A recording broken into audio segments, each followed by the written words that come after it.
I'm Anthony. I'm the head of program at Fuel. I think some of you may have been expecting my colleague Sarah Wilson-White, and I am clearly not Sarah Wilson-White.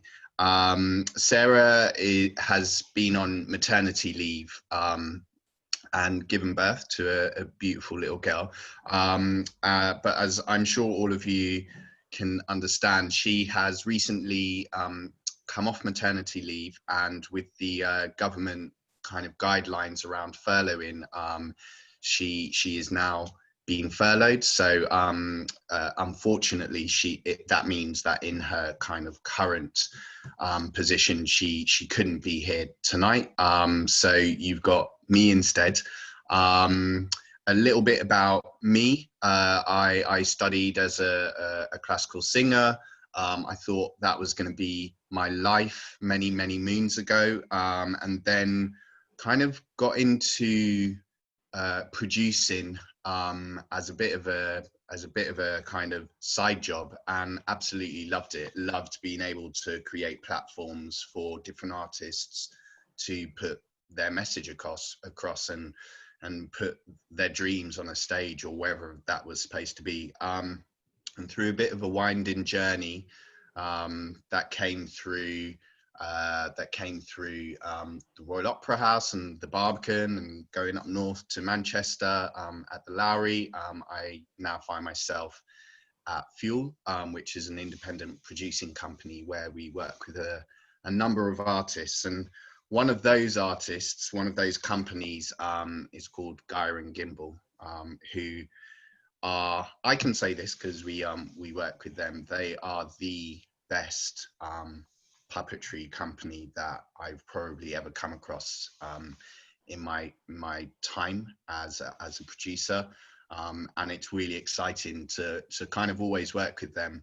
I've only been working at Fuel for just over a year, but over the last few weeks have been getting to know Toby and beginning to understand really why they are at the top of the game.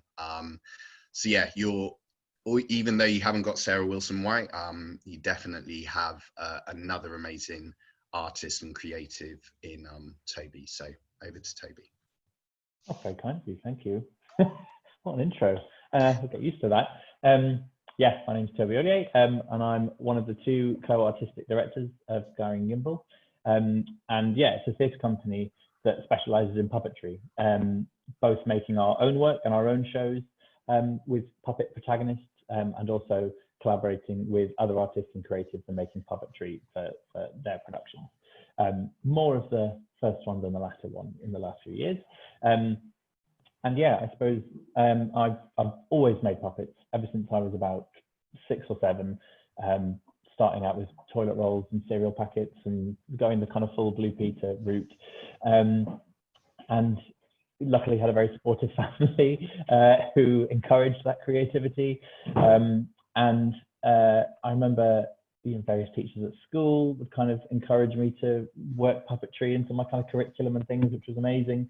And so when it came to looking for kind of universities to study, I sort of thought theatre design would be the most applicable thing.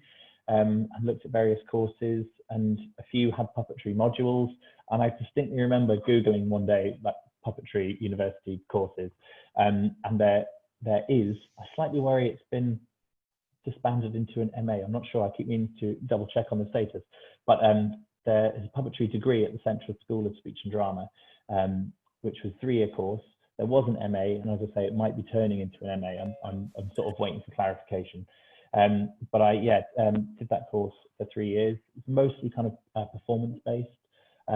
Halfway through the first year, I ended up being the only person on the course, having gone to university thinking there'd be loads of other people like me who wanted to make puppets and shows, not just me and a load of cardboard. It ended up being me and a load of cardboard.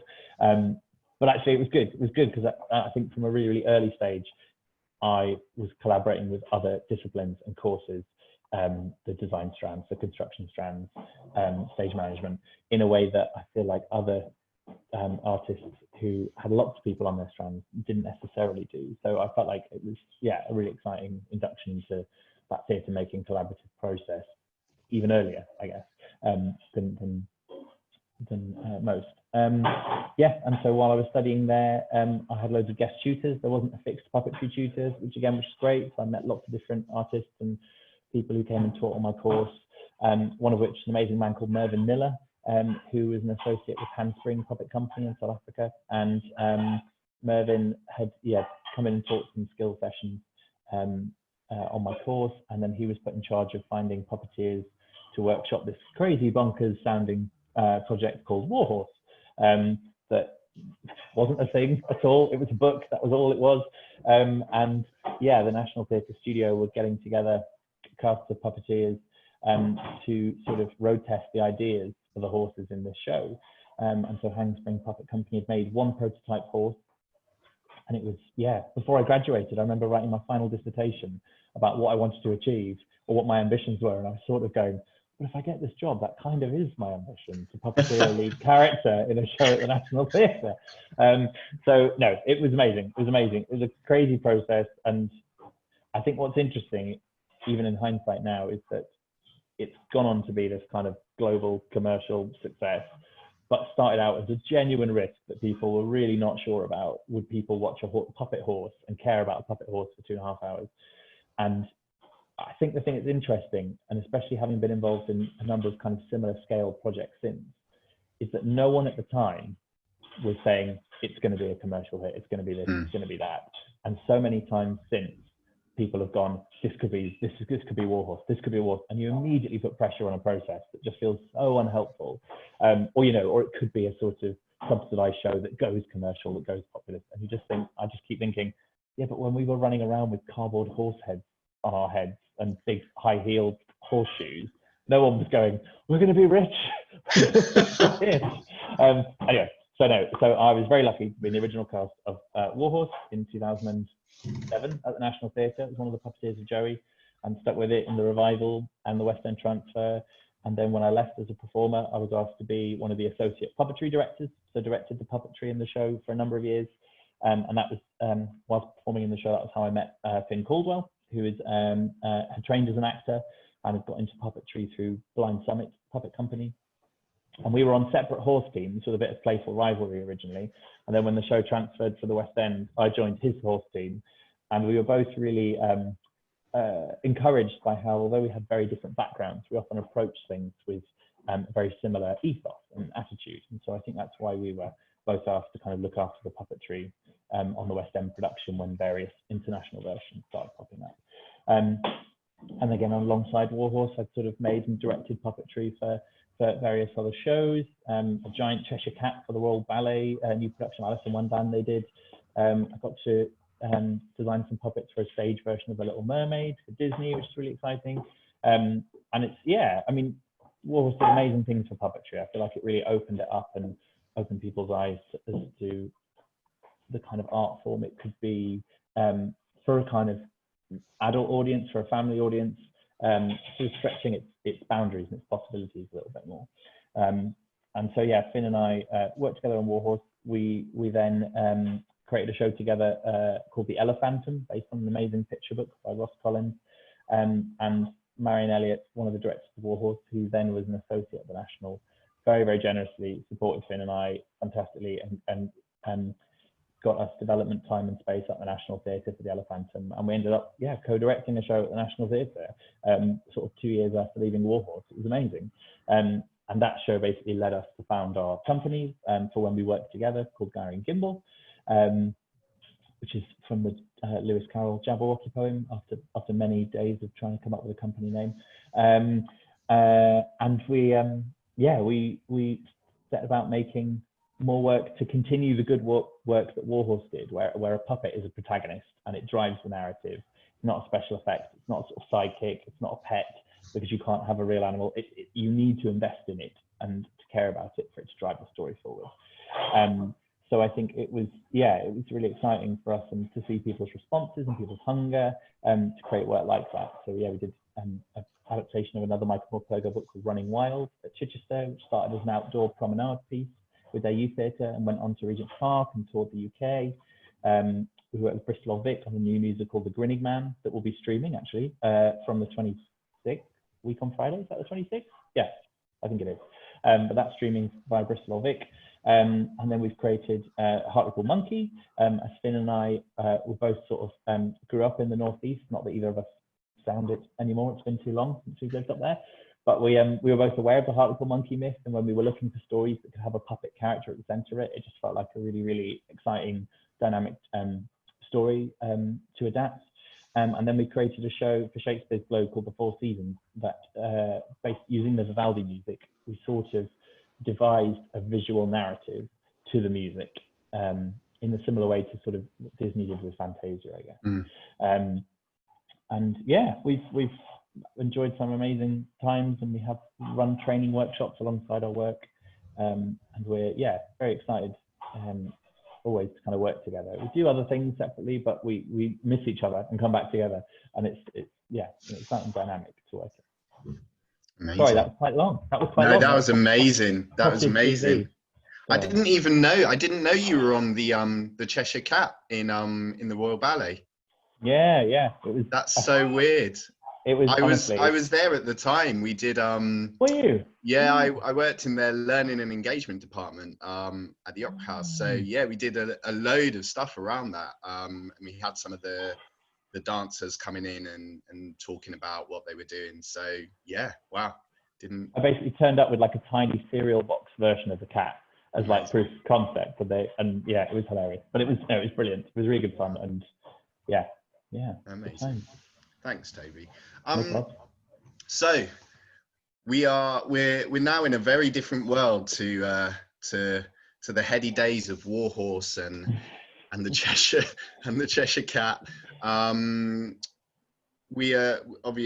in a lockdown, in a COVID-19 world, and how are you keeping yourself entertained? How are you keeping those creative juices flowing? You talked a little bit about it in your blog, which was hilarious. But if you want, do you want to talk more about that, or talk about other things that you're currently looking at and what seems to be exciting or not that exciting? What's working for you at the moment?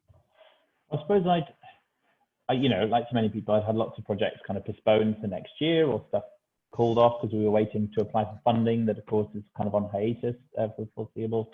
And so I'd kind of set about doing household things and planning a wedding that was postponed last week, various other things. And then and I'd opened a show at the Little Angel Puppet Theatre in Islington in London in January. Yep. And that show's run was cut short, and so it was interesting seeing quite a small organisation like Little Angel, who have no kind of regular funding, immediately take to this sort of digital output and thinking, okay, right, we've got a load of families, children who are going to school, how can they kind of help? And so I'd got in contact with them and just sort of said, can I be of assistance in any way? Can we do a digital version of Walls on the Walls? Can we, I don't know, what can we, the show that I just opened, how can I be of use? And because I wasn't like climbing the walls restless, but I definitely kind of began to think like, oh yeah, I need to be doing something for, to generate work for myself and also to kind of produce for people. So yeah, so I made the short film, What Does an Ant Eater Eat? An adaptation of a book by Ross Collins, who did The Elephantum. And literally everything was kind of made of cereal packets. It was like I'd gone bach to my 6-year-old self making puppets. And it was really enjoyable. And, digital puppet theatre wasn't something I'd ever kind of thought I would do. But it's been interesting seeing, the increase in digital output of theatre, both in terms of, the NT Lives that are broadcast, Bristol Vic are doing it, Chichester have done a few, various kind of theatre groups that are streaming their work. It's interesting because you see the stuff that's been filmed for live broadcast, and you see the stuff that's more kind of archive recordings, what that brings in.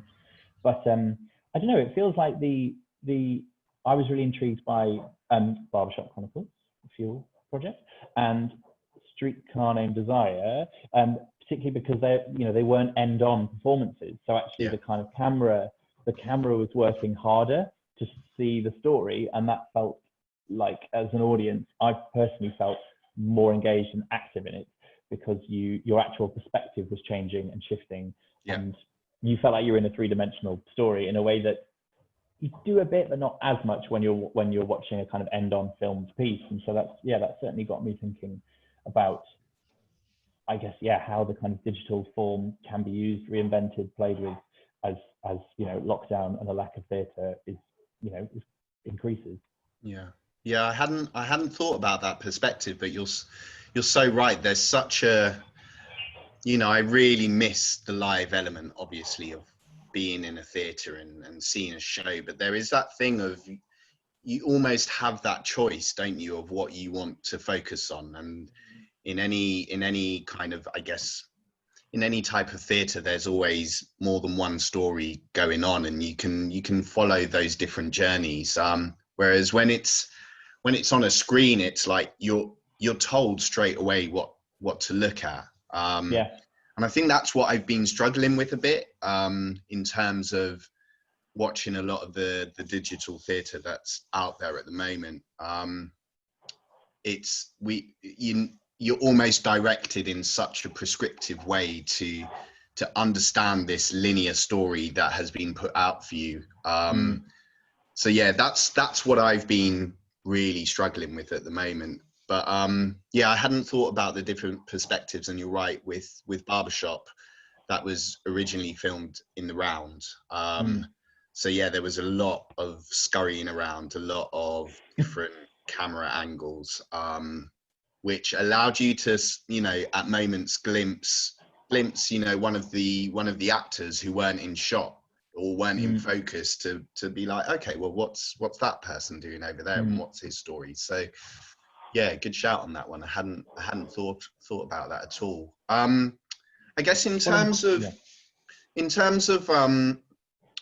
going back to the basics, I'm really interested to see, with, when you kind of went back and started working with cardboard boxes and bringing that into that live element. Do you think you relearned anything? Were there things where you were like, I haven't thought about this in years, because that was an old way of working that I used to have, but I've moved along now. Was there anything that you learned from revisiting that way of working?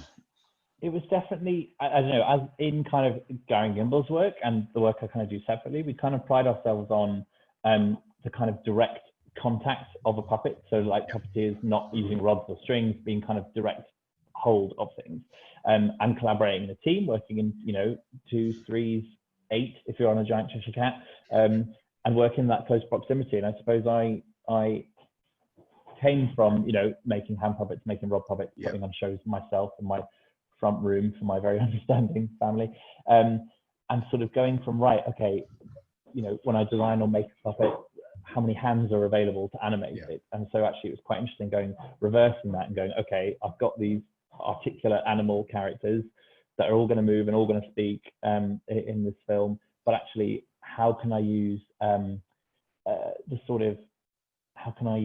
am I trying to get at? How can I animate parts of the puppet that I'm not directly in control of? So like the anteater puppet in this film, his little legs, everything's sort of 2D cutout, but his legs just freeform dangle. And so it's about, with the rod on his head and his body, how do I use the floor, but by grip and by catching and sort of swinging the legs, how do I use the momentum? It sort of made me realize, actually, I'm going to make the puppet work a bit harder because I haven't got as many puppeteers to move it. And albeit it's cardboard and it's me on my ironing board with some sticks, but I still sort of thought, oh yeah, it was interesting going, okay, there aren't as many puppeteers, so how can we make the puppet work more without necessarily putting in loads of triggers and gadgets, but just sort of thinking, right, put the onus more on the puppets so that the audience's imagination is still being as fired up. Nice. I think in the same way, and we obviously, my creative way of working is across a laptop or a phone and spreadsheets, but actually there's something about, Emma's in the chat has already kind of touched on it. She's saying that she loves the idea of going back to basics, and it could be a great way of engaging the community beforehand. And actually that's something that me and the rest of the team at Fuel were talking about over the last few weeks, how back to basics everything has gone.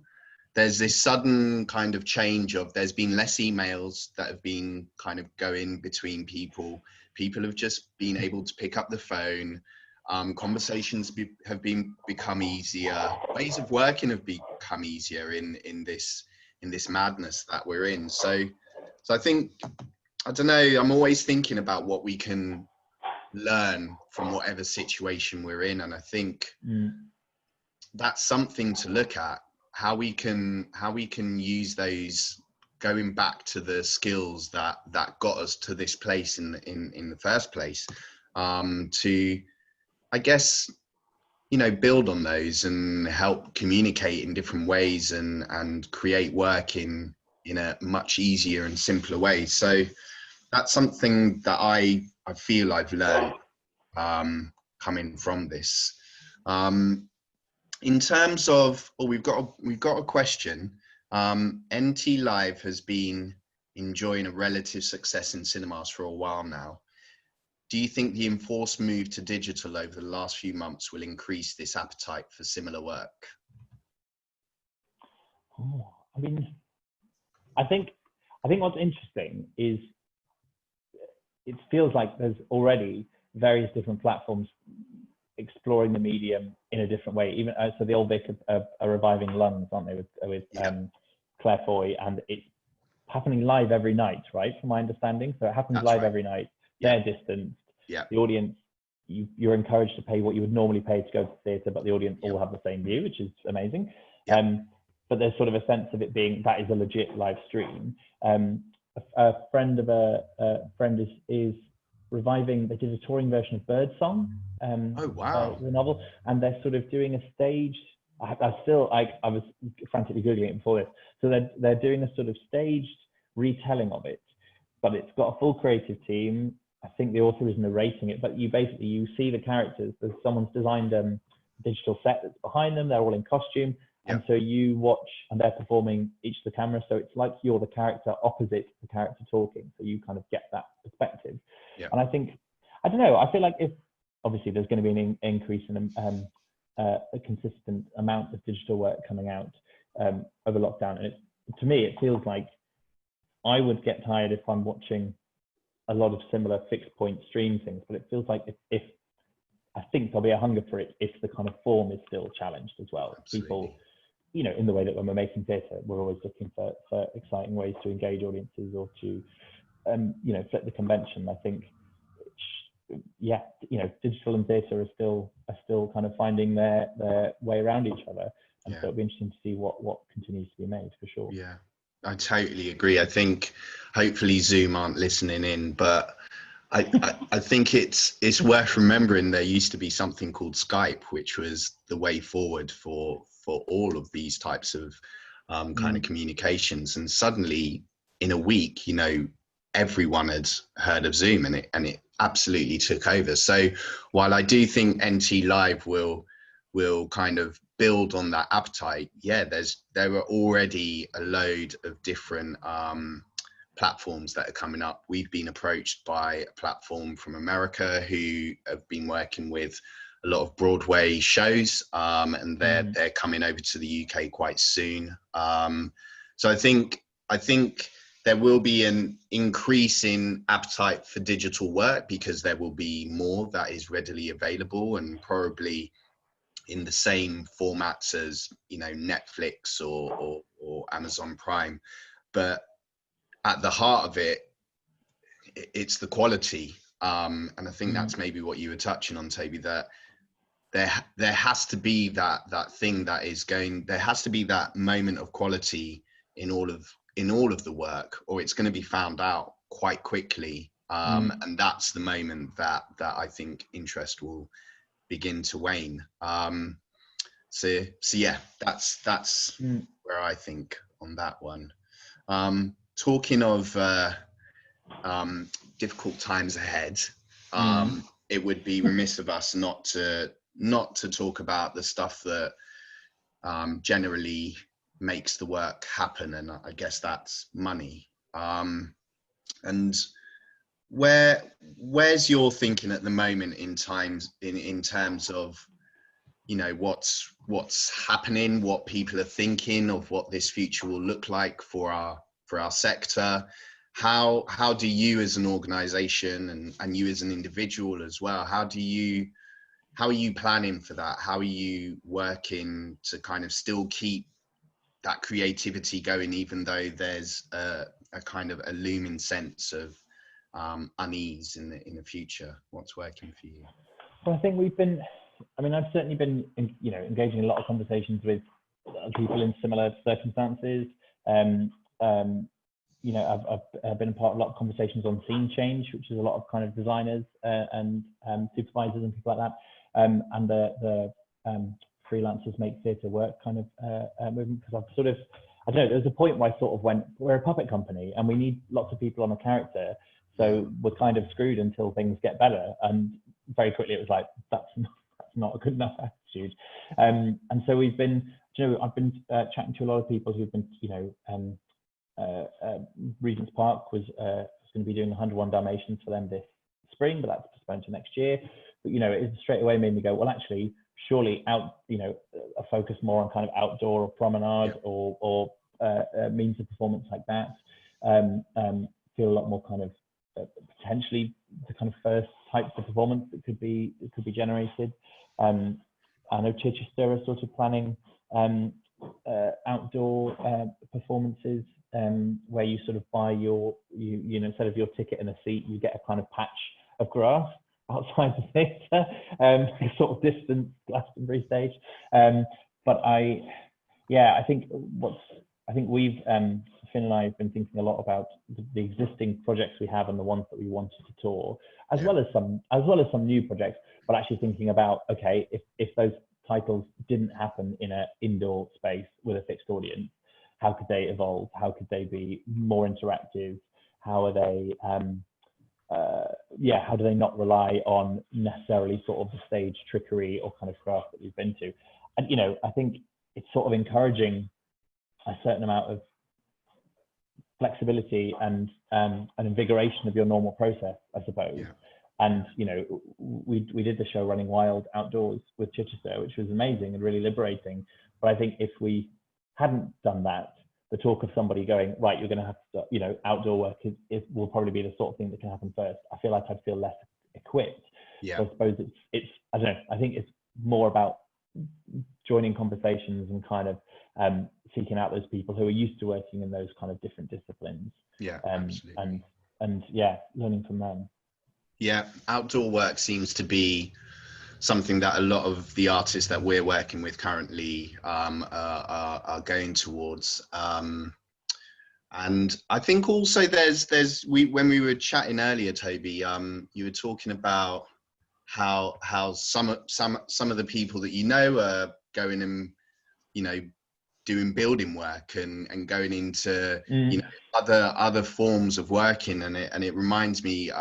So for those who don't know, I live down in London, and I live near a place called Laverick Grove, where Grenfell Tower kind of was and still is. But it was 3 years on Sunday since Grenfell Tower happened, and there was a big memorial around it, and actually that memorial day was completely run by stage managers from the West End, and it was the people that they were working with were all NHS doctors, lots of families who were obviously going through a lot of trauma and still are, and actually the NHS workers and the nurses and doctors, all of them were just like, we have never been to something that has been so perfectly run on time. And all of the stage managers were just like,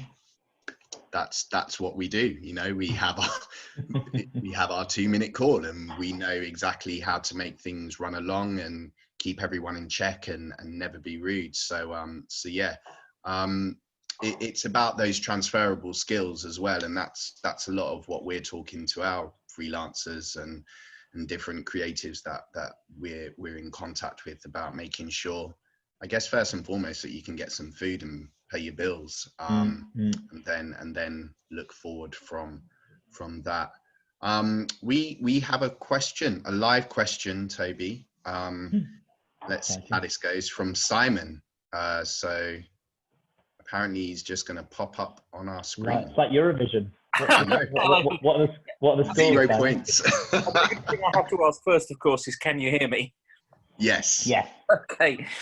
So I'm really interested in the way in which this is a question for either of you, really, in which you know, theatre will be finding a way to reach new audiences, or at least to reach audiences in a different way in future. I wonder if you could think about how the kind of work that you do will reach young people in particular, and you think what are the challenges to, you know, to reaching you know, young audiences, you know, now and in the future. Good question. Well, but in puppetry, I'm always seem to be making work for younger audiences. That's the stigma I'm trying to go, but it's for adults. Adults can enjoy it too. No, but I think what for me feels really interesting and key with you know, being part of a company that makes puppetry is encouraging people to do it themselves as well. So like we you know, as we run training work alongside workshops alongside our shows. But actually, even making this Anteater film, I wanted to make a little make your own Anteater video to go alongside, because puppetry is something that draws on so many different disciplines of performance and theatre making. You know, you have a construction side, you have a design side, you have a performance side, you have a directing side, and puppetry is something that finds people. You know, very few people go to puppet school like I did. I don't mean that in an elitist way. I mean that there's just not enough puppetry places like that. But you know, I've met people who've come from architecture, from classical ballet, from someone who's a doctor, and I sort of feel like whatever work is generated, I certainly feel very passionate about always having an extension of it in terms of people being able to have a go at it, because you know, it's not. I get really funny when in like descriptions of shows on flyers and things, when people call puppetry magic. Like when the people who've made the show call it magic, and I always go, no, but it's not. It's really handmade and it's really immediate. That's why it's exciting. And so I feel like if you know, whether it's something that can be streamed on YouTube or you know, a digital TV series that's based on a sort of live theatrical experience, that there's a means of people being able to feel like they're empowered to have a go at it and to feel kind of practical about it, so that it doesn't become a kind of passive watch it. And kind of experience. Yeah, I think from a producer point of view, you know, there's something about live performance that just not that it's better, it's just a really different world than a digital world. You know, if you want to put a film on, Toby and I were talking about it again, if you want to put a film on, you have to get a huge crew together, you have to get camera angles, you have to get the editing sorted, there's so many kind of little things that have to be put in place to put something of quality on the screen for someone to enjoy. I think where live theatre comes into its own is it's just really straightforward. It just needs one person, or it needs a cardboard box, and it's suddenly real, and you can make people imagine that.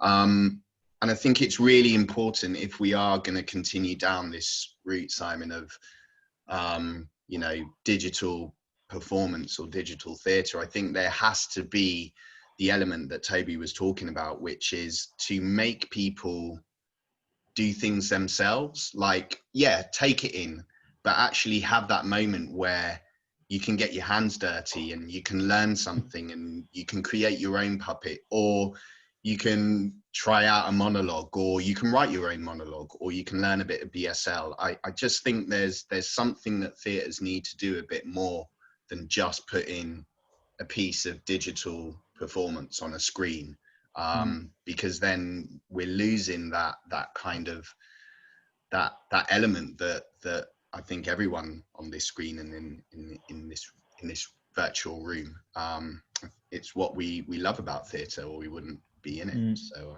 yeah, we've got another live question from Chris, and he's going to pop up as well. There he is. This is magic. Oh, okay. Okay. Hello. Hey.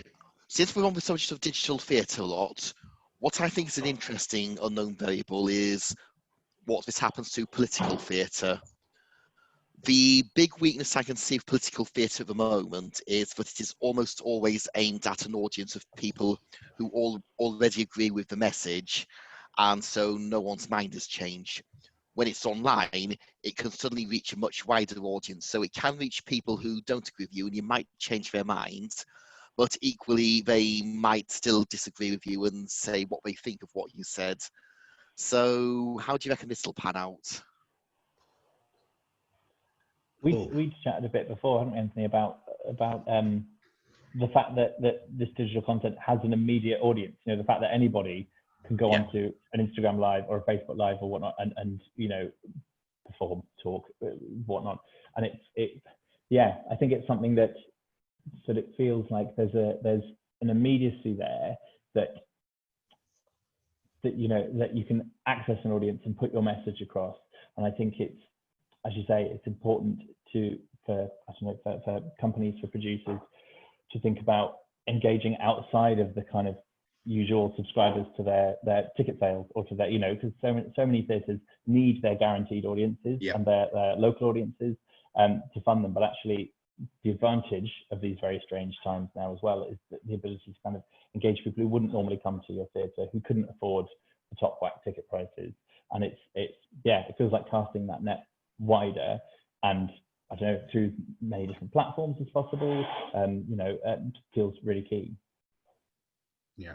Chris, great question. I mean, I got into theatre because of political theatre. I love stuff that ruffles feathers. And I think one thing that the theatre sector lacks at the moment is a way of being able to engage with audiences, as you say, who don't already agree with their message.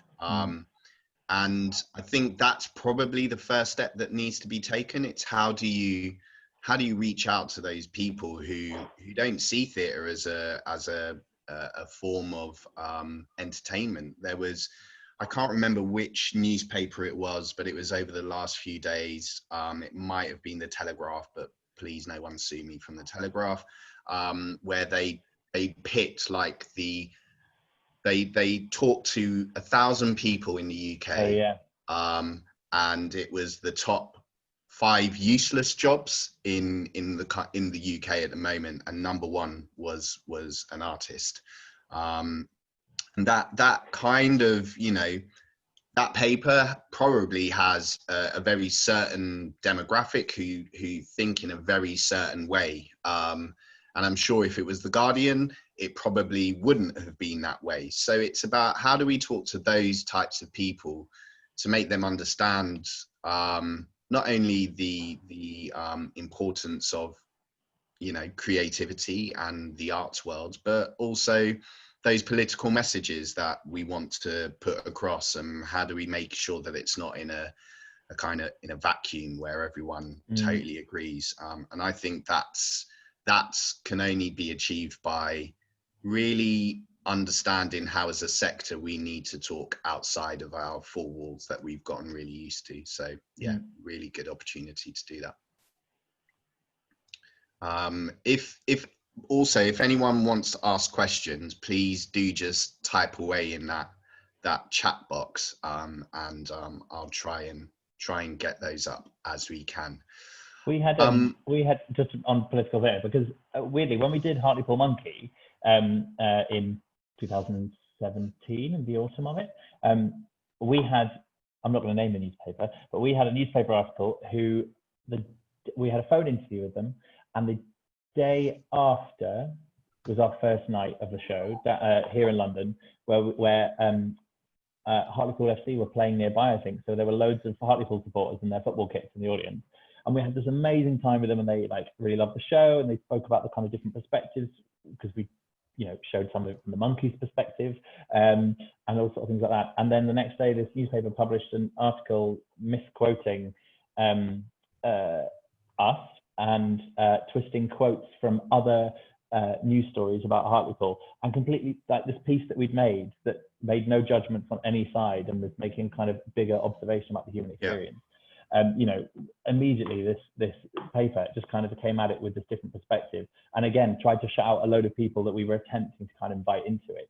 And yeah, that's really, it's kind of stuck with me and kind of haunted me in that way, because I just thought we'd made something so kind of inclusive of everybody, but actually with a message that anybody could find applicable. You know what I mean? That it wasn't a show that condemned Hartlepool. It wasn't a show that massively that sympathized with the monkey. It, like, we made it to be a kind of response to a human condition. And it, yeah, I just find it very interesting that there was, the angle of this paper was to kind of immediately shut out a load of people who would actually probably have gained a lot from watching it.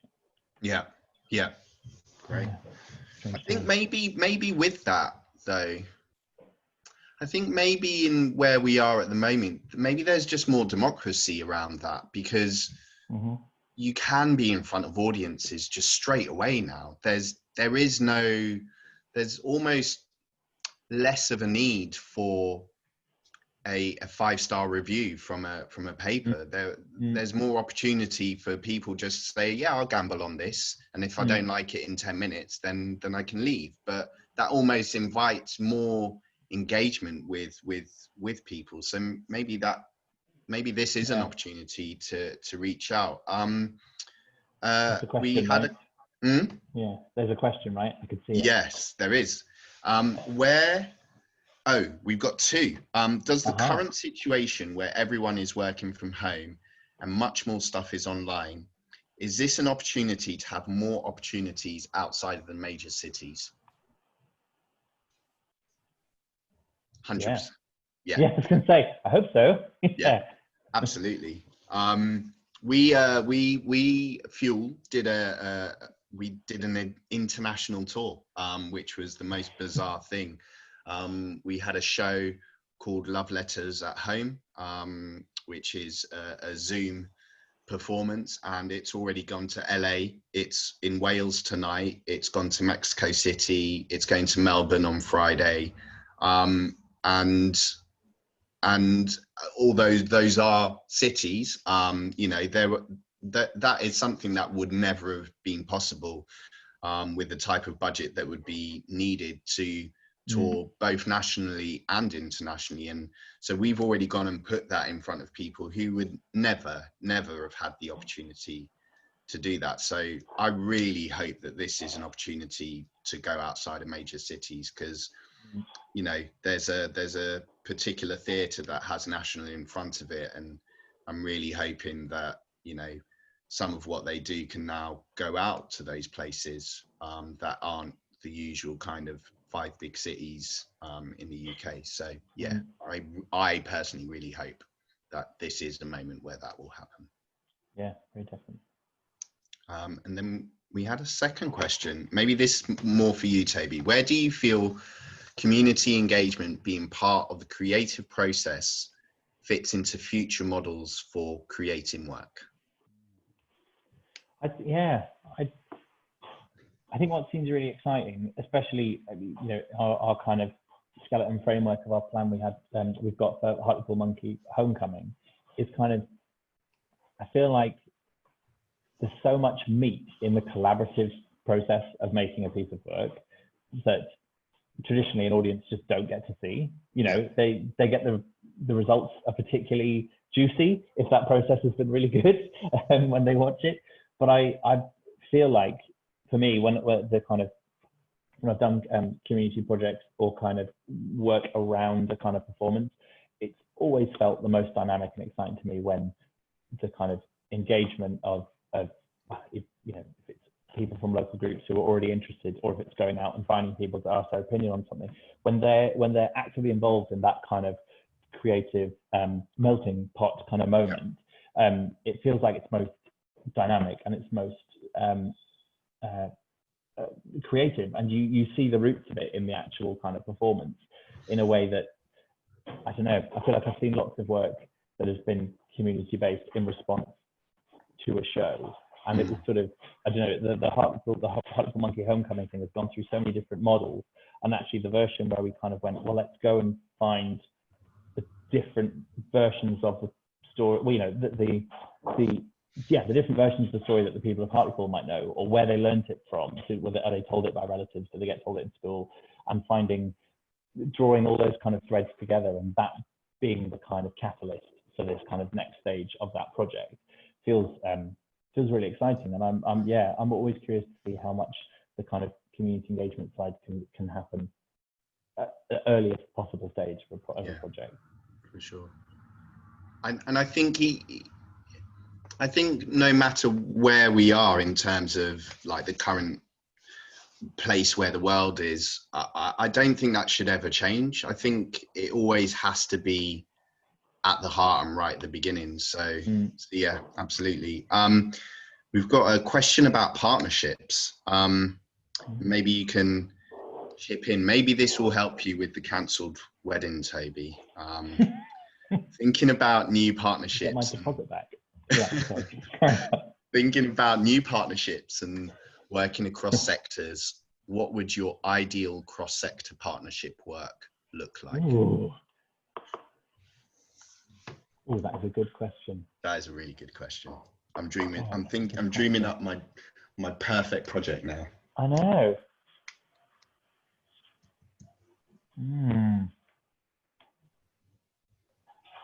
Oh no, I want to give a really profound answer. Hang on. Oh, my ideal cross-sector partnership.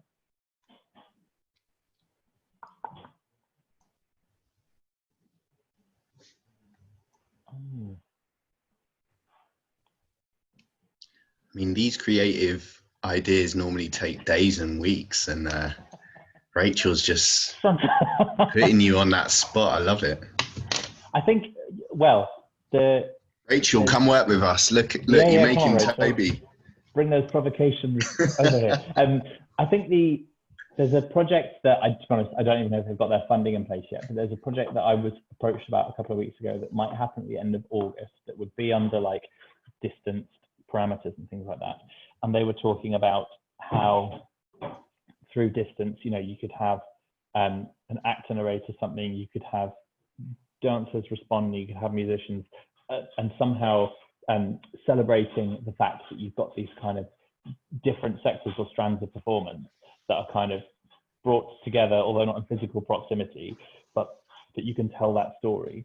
I suppose I'm trying to think of, there's some of the work that Katie Mitchell was doing where you'd have a screen and you'd watch the performance on a screen like it was a movie, but then you could see the people staging it and filming it in front.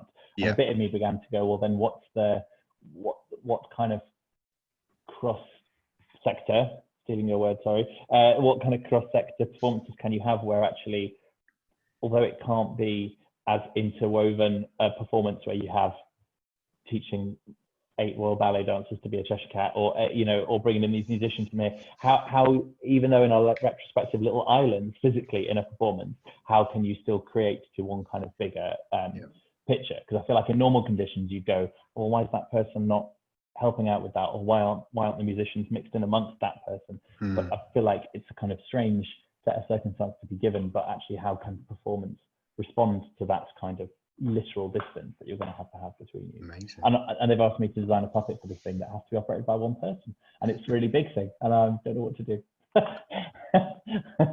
My sketchbook is alive and pulsing with that one. Yeah. Amazing. Well, listen, on the spot, I think that's a pretty damn good answer. Well done. Okay. One more question. Final question. Fuel has been instrumental in setting up the freelancers task force to support practitioners during lockdown. Yes, we have. Can you talk us through how that process came about and what plans you have for the project after lockdown? Absolutely. So how did it come about? It came about by us just sitting down with a whole load of freelancers and listening. When we kind of all got asked to go into lockdown, we quite quickly reached out to our family of freelancers and invited them for a drink. It was the most English thing you could possibly do. It was just like, does everyone want to get onto Zoom and bring your cup of tea or bring a beer, or in my instance, a rum and coke? Yeah, we just sat with them and talked about different things and listened to what they felt they needed. And that was back in March. Then